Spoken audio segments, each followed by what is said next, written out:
ভারত বাংলাদেশ ম্যাচে সবাই যা এক্সপেক্ট করেছিল সেটাই হলো এই ম্যাচে। টিম ইন্ডিয়া আগের 4টে ম্যাচের মতোই এই ম্যাচে ডমিনেট করে জিতলো আর বাংলাদেশকে 41 রানে হারিয়ে সরাসরি পৌঁছে গেল এশিয়া কাপের ফাইনালে। বন্ধুরা, আজকে দুই ভাইয়ের ভিতর খেলা, ভিকারিস্তান পাকিস্তান বনাম বাংলাদেশ। যারা এই ম্যাচে জিতবে তাদের সাথে কিন্তু 28 তারিখে ফাইনাল খেলবে টিম ইন্ডিয়া। জানি না কোন টিম উঠবে, তবে যে কোনো টিম উঠুক আমরা ফাইনালে তাদেরকে হারিয়ে এশিয়া কাপের ট্রফিটা ঘরে নিয়ে চলে যাবো। এবার আসি এই ম্যাচের কথাই। শুধু ওপেনিংটা চেঞ্জ হয়নি, ওপেনিং যা ছিল তাই। শুভমান গিল ভালো শুরুটা করেছিল, অভিষেক শর্মা কি বলবো, মানে এই টুর্নামেন্টের সব থেকে হায়েস্ট স্কোরার কিন্তু তার নামে 248। দারুণ খেলেছে কালকেও। আর মানে যেটা বললাম, শুধু ওপেনার বাদে ব্যাটিং লাইন আপসে এরকম চেঞ্জ হবে সেটা আমরা কেউই এক্সপেক্ট করিনি। যেন কালকে বাংলাদেশ না, যে কোনো একটা গালি ক্রিকেটের সাথে কিন্তু টিম ইন্ডিয়া খেলছে। কখনো 2-3 নম্বরে শিবম ডুবে, 4 নম্বরে সূর্যকুমার যাদব, 5 হার্দিক পান্ডিয়া, এখন সঞ্জু স্যামসনের ব্যাটই দিল না।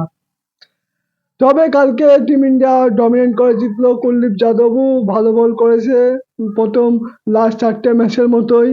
এ, ঠিক আছে, সব ব্যাটিং বোলিং সব দিক থেকেই ঠিক আছে, কিন্তু একটা দিক থেকেই ইন্ডিয়ার সমস্যা হয়ে যাচ্ছে, সেটা হলো ফিল্ডিং। বন্ধুরা, এরকম বাজে ফিল্ডিং আমরা লাস্ট কবে দেখেছি এটা আমরা নিজেও জানি না, যে টিম ইন্ডিয়া এতটা বাজে ফিল্ডিং করছে। পাকিস্তানের সাথে ক্যাচ মিস করলো, কালকেও 4-5টা ক্যাচ মিস হয়েছে। মানে এত বাজে ফিল্ডিং।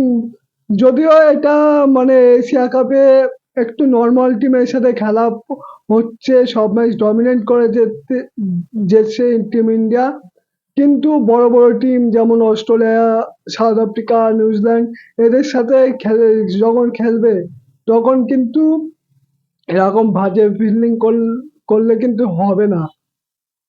যাই হোক, আশা করব যে 26 তারিখে শ্রীলঙ্কার বিরুদ্ধে ম্যাচ আছে, সেখানে কিন্তু টিম ইন্ডিয়া ফিল্ডিংটা একটু শুধরবে সেটা আশা করছি।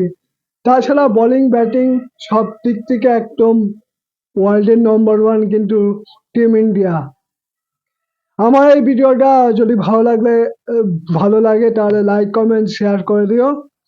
আর ইউটিউব থেকে দেখে থাকলে সাবস্ক্রাইব করে দিও, আর ফেসবুক ইনস্টাগ্রাম থেকে থাকলে ফলো করে দিও। দেখা হচ্ছে এমনই ক্রিকেটের আপডেট নিয়ে। ততক্ষণের জন্য বাই বাই।